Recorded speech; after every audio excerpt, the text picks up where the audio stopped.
All right, Willard and Dibs join us on 95.7 The Game. Warriors get eliminated last night by the Kings. What'd you guys think?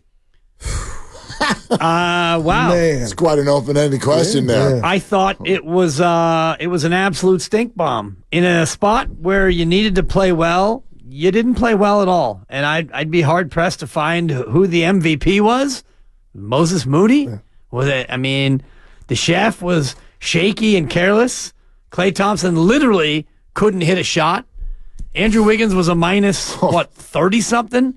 The Warriors were like that banner behind That Steiny. was appropriate. Yeah, totally. Like, literally, you asked, what did we think of the Warriors season, and the banner fell 6 seconds later. I mean, wow. That's true. It would have been more appropriate if the banner burst into flames. Well, I think De'Aaron Fox blew by that banner and it flew to the ground. But he's got it. Thank you. Talk to us, man. Was that embarrassing? I mean, we talked about it yesterday here. So what I had said yesterday was a simple loss was not embarrassing. That performance sure was. Yeah. Wow. Of course that was embarrassing. I thought after a night of sleep on that we have used the word should way too much this season. All of the things that we think should have happened. They should be 5 games better in the standings. They should be more consistent.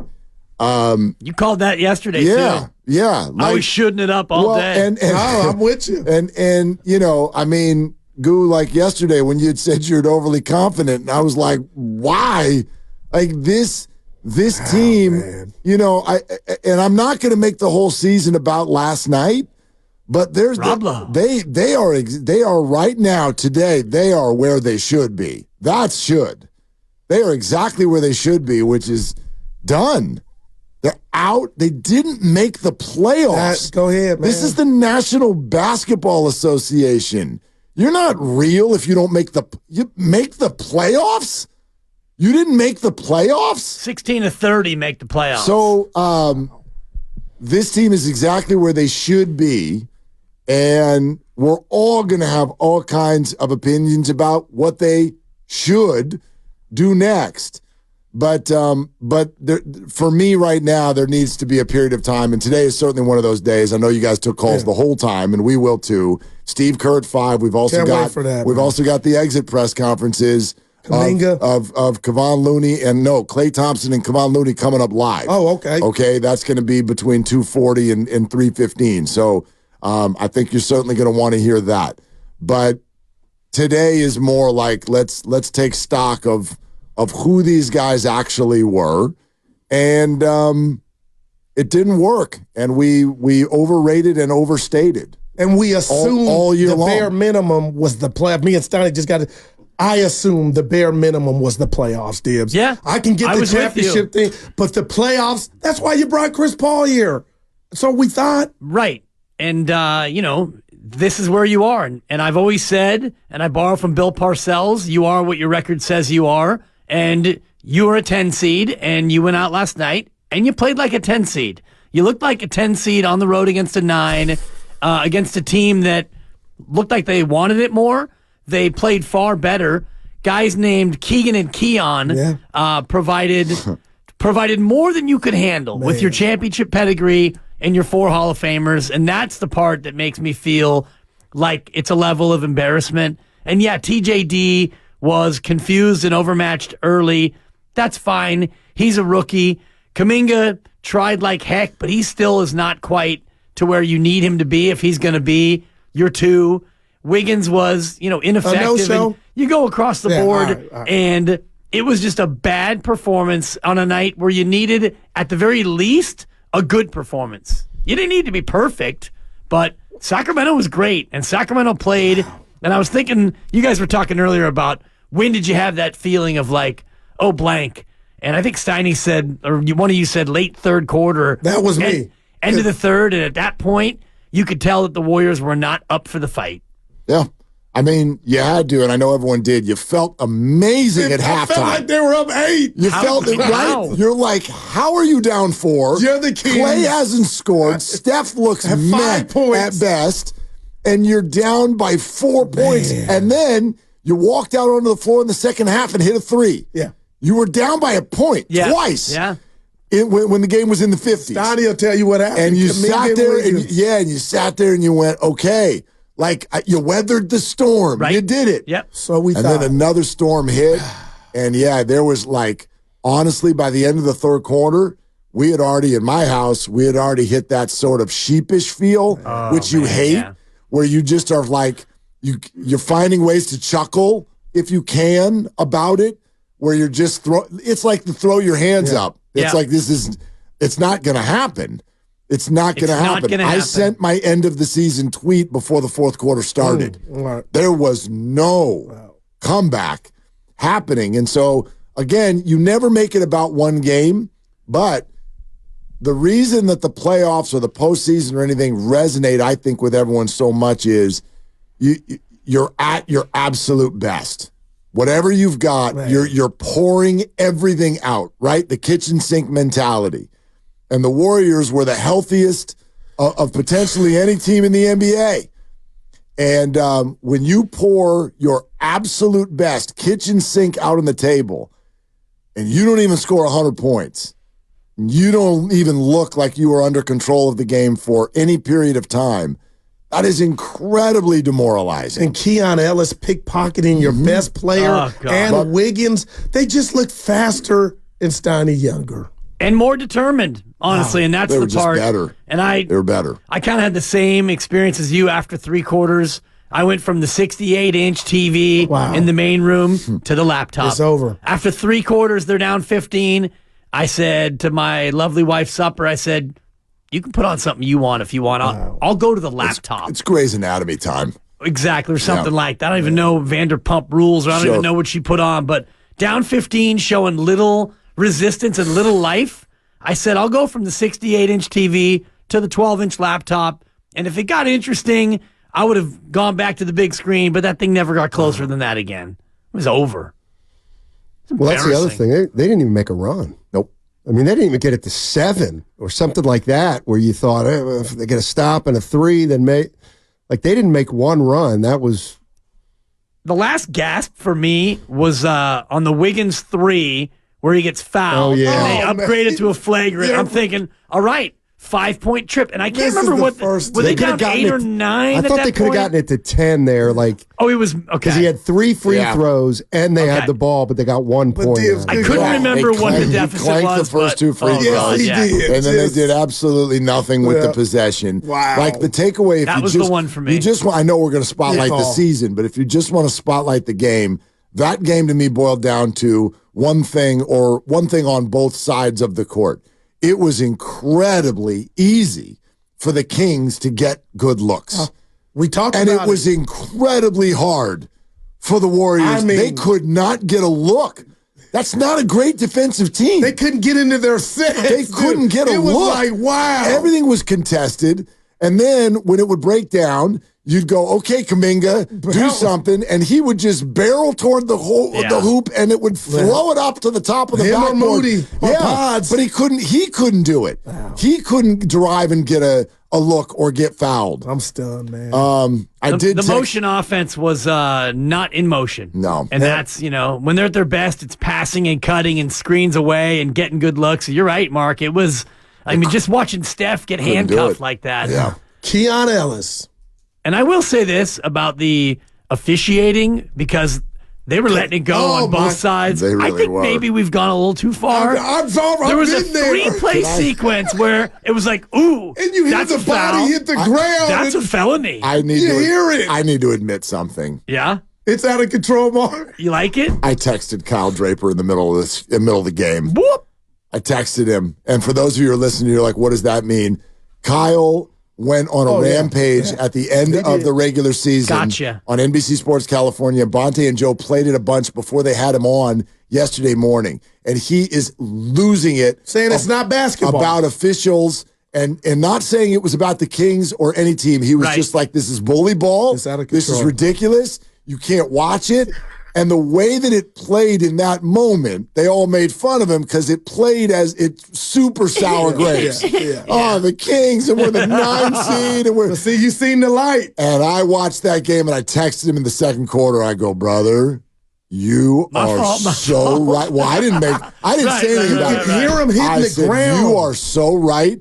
These guys are mugging each other. Mugging. And the officials are just like, cool. There was a three-play sequence. Keep playing. De'Aaron Fox goes down, and he got chopped, pushed, and That's then a foul, dude. Clear-cut foul. Then you go the other way, and Clay gets bodied and then pushed into, like, the fourth row. We're going to go ahead and play on there, too. Dude, play on. Like, what is going on? I was kind of laughing, thinking about you in the back of my head. How did that memo read to the refs that said, or email that said, guys, hey, just swallow it? Yeah, double body blows, flying underneath the hoop.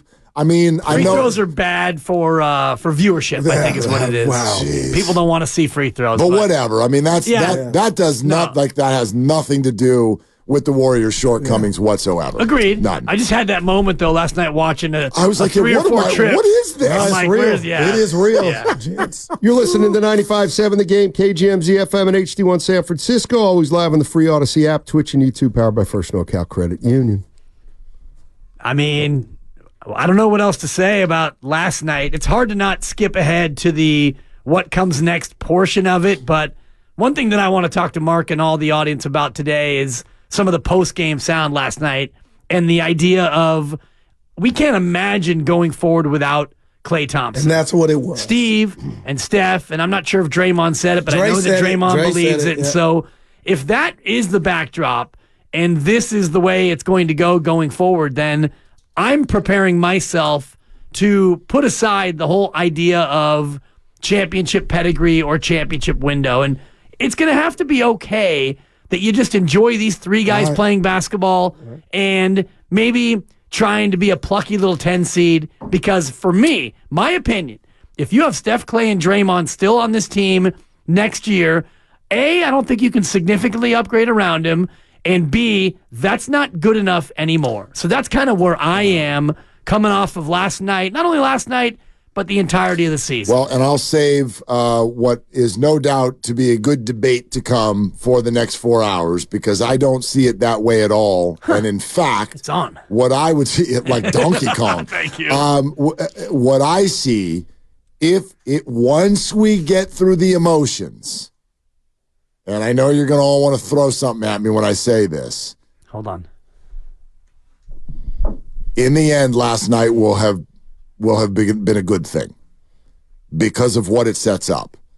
You could have chased something that you weren't going to get anyway. You could have ended up in the first round and it would have muddied your view. There is absolutely no fog in your glasses today. You see that they're nowhere near, number one. And number two, Marcus Thompson said this, and I totally agreed with him. I was thinking the same thing, and I saw him tweet it. And last night, I think that performance ensured that Klay Thompson can stay.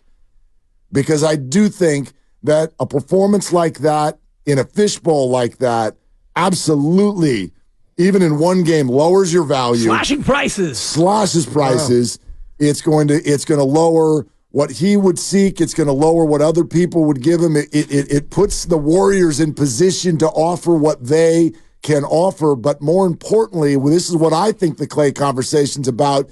It's not about can he stay or go, and it's not even about the exact dollar figure. It's about what's your role. And this is a question I will ask Steve at 5 o'clock. You say you want Klay back. You want him to come back and do what? If you want him to come back and be Klay, if you want him to be your 2, you're dead. You're dead. But Klay can be on this team. Sure. His role needs to be significantly downgraded. And last night helped that. Okay. I'm not going to argue that you're wrong, but I don't think know. Somebody's going to throw 30 at him. I still believe that 0 for 10. I don't think so. And I never thought that it'd be more than 25 anyway. But if you give him 25 and Chris Paul walks, well, now you're up against the tax line. And, Joe has said he's not going to go into the second apron, and maybe he turns out he will again. I know this. He spent a total of about, Joel Corey had it at $380 million. Oh, I thought it was 400. 380, 385, Joel Corey, the great capologist. Or maybe it was Bobby Marks who had it. Actually, I'm getting my cap people cross-pollinated. Joel Corey is the NFL guy, but 380, 385 for a 10 seed. I don't know if he's going to want to reload and spend it like that again. And Yeah, Clay can come back and shoot 43% again and go 0 for 10 in an elimination game. Cool. I mean, I just don't think that Clay coming back makes you anything more than what you were this year. He's a shooter. They're going to need shooters. Yeah. They don't need him to seek 17 shots a night. Like PJ Tucker time. Oof, just hang out there and knock down a three. The Ray Allen. Like, hang out there and knock down a three. That's all we need. Even his first shot, Willard, I told Steiny it was rushed. Who's starting at 2? I don't know that yet. There's a roster to construct. I'm not even 100% saying that he can't start. It's about rotations. It's about pecking order. It's about stop sets and plays that you set up. It's about responsibility when it gets late in the shot clock. I am what if not. Podge is the PG and Steph slides the 2? I mean, to me, they might be able to get Clay back at even a good number, but to me, the hardest thing this team's going to you can't transition if they're here, and if they're here, they're going to play 30 minutes a night, between 28 and 32, and that's the challenge that I see. They're always going to, and they're always going to be the most important players on this team. Why does it have to be that way? Why? Why do they have to get 28 to 32 minutes a night? Well, if they don't, because you're in a rock and a hard place. If they don't, you can't win, and if kind of they do, you can't win. Draymond played 28 minutes a night this year, right? In 2/3 of the games. Like that's what I'm saying. I mean, right? They're already playing 32, 30, and 28, and you're not a playoff team.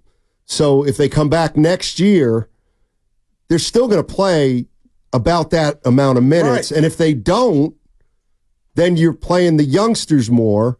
So then you need the youngsters to be better than they were this year. A lot better. I just think you got to expand our brain to people who are not currently on the roster being on the roster. I mean, that's fair. Yeah, like this. And that's why I think I'd almost rather have Clay not here at all as opposed to making 18 and he's going to have to play 28 minutes. I mean, so this is the Brandon Crawford point that Farhan Zaidi tried to make. And that's interesting. So you agree with that? Their presence, yes, their history within the organization is too great to have in a reduced role. Yeah. It's I don't know. You might be right. I mean, I don't maybe them to the bench, but maybe maybe you can. I just don't like. I'm not saying the big three's done because I'm acknowledging the less you play them, it's going to be harder to win. But the more you play them, it's harder to win too, just because of the nature of kind of where they're at right now. Yeah. And also the more you play them, if you're chasing wins like you were this year, and you look at what Steph's been over the last 10 games where he's clearly been fatigued because he had to carry the load, and you got to the end of the season and he had a couple of rest games, and then still he wasn't fresh enough last night or effective enough to, quote, carry you in a spot he needed to carry you. Yeah. It's certainly going to be a lot of other questions. The Andrew Wiggins conundrum. Mark and I talked yesterday, and Mark was saying that he's heard from people that there is, and I agree with Mark, there is a certain amount of still love for Andrew Wiggins, especially at his price point. There are teams out there who might want Wiggins. I get it. You have not only a Kuminga extension possibility, but also Moses Moody. We can't forget that he's in the same contract cycle. So you'll have a decision there as well. Questions or decisions about Kevon Looney. GP2 can make his decision, but all that will lead into exactly what you can do on the open market. I think that, I mean, again, this is getting a little ahead of our emotions today. I would look for, if I'm the Warriors, option A is a package that looks something like Wiggins, GP2 having opted in, Moody, and draft picks. And that's my starting point. Yeah. That's my starting point on the open market. And you reshuffle the deck in terms of responsibilities. That brings you 1 to 2 additional players. I would target one of them being a real big time, like maybe year 2, whoever your 2 is going to be. You'd love for Kuminga to be your 3. And again, I'm not talking about positions on the floor. I'm talking about responsibility. Yeah. Kuminga's your 3 next year, not your 2. And then, Clay and Draymond are somewhere down the list. And that's what I still see for Klay Thompson. You're not going to, if you need shooting, Steve Kerr talked last night about how they're too top-heavy in terms of how many guys can really knock down a 3. You look at a team like the Kings or all of the teams in the NBA, and they just surround the three-point arc with people who can knock down the 3. The Warriors don't have that.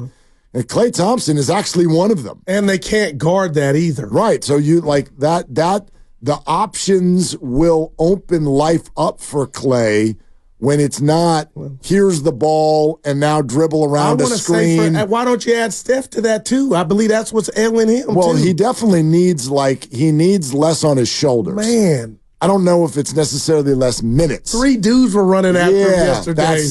That's got to stop. He couldn't get up. That's got to stop. All right, well, you guys got Steve Kerr at 5. Steve I know Kerr Kuminga's coming up soon, and then Klay Looney, Thompson. and then Klay. And so, in the 3 o'clock hour, you'll hear exactly what Klay had to say. But anybody who wants to just sound off, get it off your chest, we'll be here all afternoon. On 90.